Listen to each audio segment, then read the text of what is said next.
Hi everyone, welcome back to my channel, or welcome in if you're new. I am Channie, and today I'll be watching What If We Nuke the Moon. Minions! Tonight, we steal the moon! By Kurzgesagt in a nutshell. I hope you enjoyed this video, and let's get to it. Oh, quickly, I think the moon affects our gravity. Something with tides and water as well, like water levels, if I'm remembering correctly.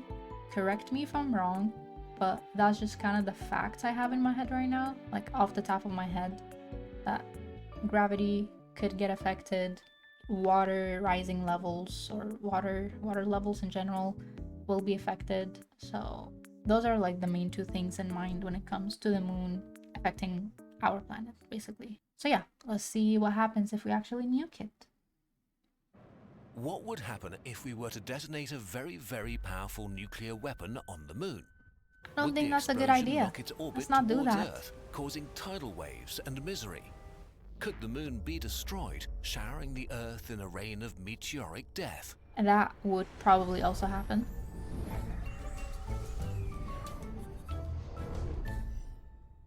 Kurzgesagt in a nutshell. During the Cold War, the moon was a major target for space exploration and, military bases.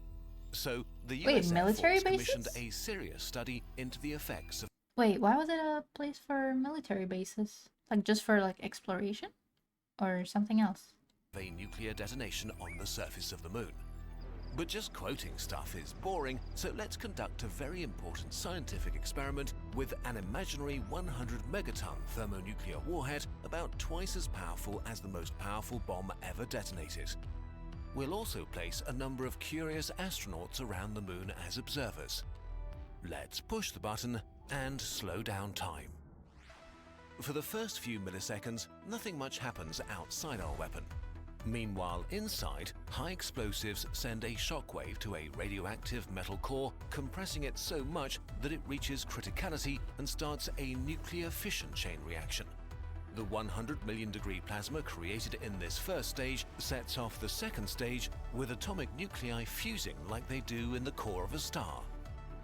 So it explodes within, but like the shell didn't come off yet? Like the reaction has occurred inside of the shell? Is it called a shell? I think. Very briefly, our weapon contains one of the hottest places in the universe. And only now, barely 10 milliseconds later, does the rest of the universe find out that anything has happened, as suddenly the bomb dissolves and a flaming star of nuclear death is born. So far, so good. But everything that happens now is very... Why would they say so far so good? That is not a good thing. Not a good different thing. from what we're used to on Earth because of one major difference. There's no atmosphere. As the fireball shines, it releases a flash of X-rays and thermal photons, a wave of silent heat which rushes outwards in all directions. On Earth, this heat would char and burn everything within a 50-kilometer radius at least. But on the moon, without an atmosphere and oxygen-rich air, there's no burning at all. Also, there are no things to burn. The crunchy topsoil of the moon is made from silicate rock and metals chewed to dust by eons of meteorite impacts mixed with tiny traces of water.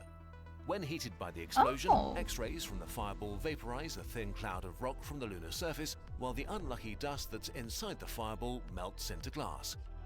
Any astronauts watching the if it melts into glass, would it just reflect more, like the brightness of the explosion itself?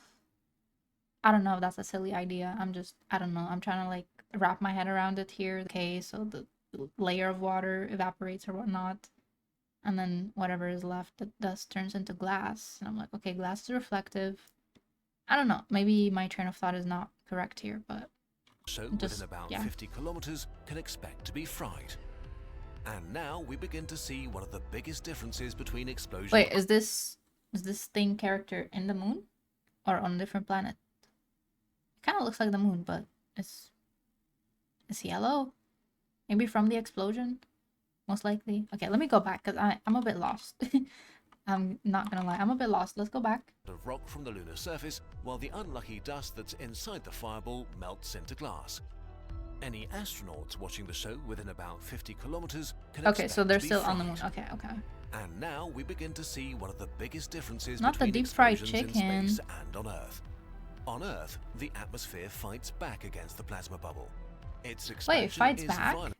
Why does it fight back? Or how? Is it because the more things it reacts with on our planet, or Stopped within moments by the pressure of the atmosphere. But this is not good news. As the fireball rams the atmosphere, it produces the most destructive part of a nuclear explosion on Earth, the shockwave. Compressed air around the explosion rushes Yeah, out this faster one is than the speed GG's, of bro. sound, shattering buildings and roaring It's so loud it wraps. ruptures organs. yeah. But on the moon there is no shockwave. No atmosphere means nothing. Wait, I didn't even realize it actually like shatters, like ruptures your organs. Like that's crazy. I don't know what I expected. I mean, I just expected sudden. It is sudden death in a way, like obviously, but I don't know why I didn't really think it ruptures all your organs pretty much. Explosion rushes out faster than the speed of sound, shattering buildings and roaring so loud it ruptures organs. But on the moon there is no shockwave. No atmosphere means nothing to impede the expanding explosion in space. On the moon, the fireball just grows in eerie silence as there's no atmosphere to stop it or to give it a voice. This would be an amazing thing to watch from a safe distance. Unfortunately, there's hardly any safe viewing distance for a nuclear explosion on the moon. Without an atmosphere weakening the deadly ionizing radiation. Yeah, it's just gonna grow, right?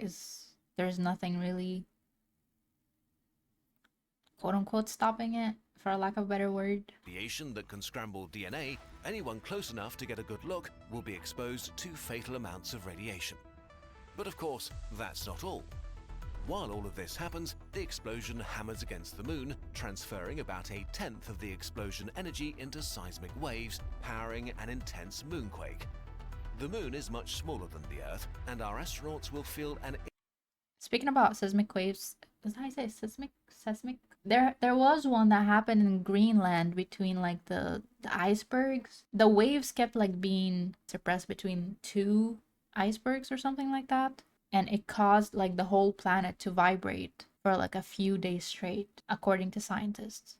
If I find the article, I'm gonna put it on the screen. I'm just kind of like paraphrasing of what I remember, but yeah, that was a crazy thing to read about. Inescapable, violent shaking. Very no matter scary. where they're standing. Very scary. Comparable to... And like I don't think any of us felt it, unless maybe if you're like in Greenland or very close to Greenland, probably you felt it more. But to think that the whole planet was vibrating and like for days, not just like, oh, like, you know, it's a magnitude 7 point something, 8 point something in this place. It was literally the whole planet. That was crazy to read. An earthquake of 7 on the Richter scale, this shaking could seriously damage or even level infrastructure we might have built anywhere on the moon. Those who hid on the far side of the moon would have no idea it was an explosion. The quaking would feel like an asteroid the size of the Great Pyramid had struck. And it's not over yet. Where our bomb explodes, the ground splatters like water when a rock strikes a pond. As the explosion pushes against the surface, it may excavate as much as 100 million cubic meters of dust Holy and rock, moly, forming that's a a crater lot. 8 kilometers across, while bedrock is pulverized to rubble. Debris is shot into the sky in every direction. Again, without an atmosphere, there's no drag to slow any of it down. Much of the debris scattered never returns to the moon, flying off faster than escape velocity. A flurry of micrometeorites have been cast off to explore the solar system, many of which will rain down on the Earth, though few will be larger than pebbles. Any satellite, astronaut, or space station in the way, though, will have GG's a for really them. bad time. 07. Micrometeorites are launched at many speeds and angles, allowing them to spread all over the surface of the moon. Like bullets, they'll punch through our curious astronauts, no matter where they stand. Finally, our explosion comes to an end. On Earth, the fireball rises like a hot air balloon, forming a sort of stalk. As it reaches up, cooler air is drawn in around it, rounding the top into a Is mushroom it the mushroom? cloud. Yeah, the But on the mushroom. moon, well, you know by now, no atmosphere, no Yeah, mushroom. no The mushroom. larger the plasma Is it just a gets, sphere? the cooler it becomes, and the less energy it has to make interesting or terrifying things happen. Within seconds of pulling the trigger, the bubble reddens and fades from view. It would be visible from the Earth like a star flickering to life, only to fade out right away. a spark, Oh. and then nothing. As the cloud of tiny debris reaches far above the surface of the moon, it's illuminated by the sun for a few minutes, giving it an eerie beauty for anyone left to observe the spectacle. What about the moon's orbit? It's Yeah. basically unchanged. Really? Trying to move the moon with a nuke is like trying to move a truck by blowing on it. Nuclear explosions Oh. may be big, but space is bigger. Our Okay, mighty good explosion argument. just leaves Good another point. crater, one among millions.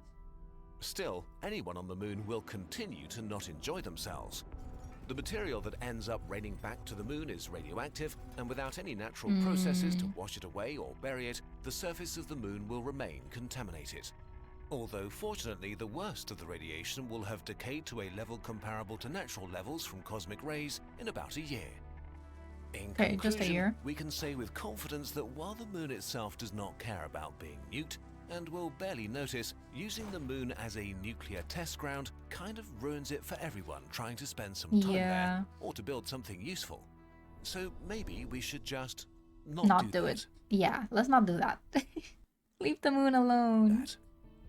Leave the moon alone. Yeah, that was a good video. I expected more, not gonna lie, I expected it to have more effect, but like they said, one nuke against space, comparing the size they're not the same. We're not the same, bro. They're not the same. I guess it does make sense. So I guess our only effect would be possibly the debris or, you know, the chunks that flew away from the explosion. But the moon, it's been chilling. It's thriving. It's like, oh, just another day, just another sleigh, you know? Love that for it. That was very good. Very nice. I liked it.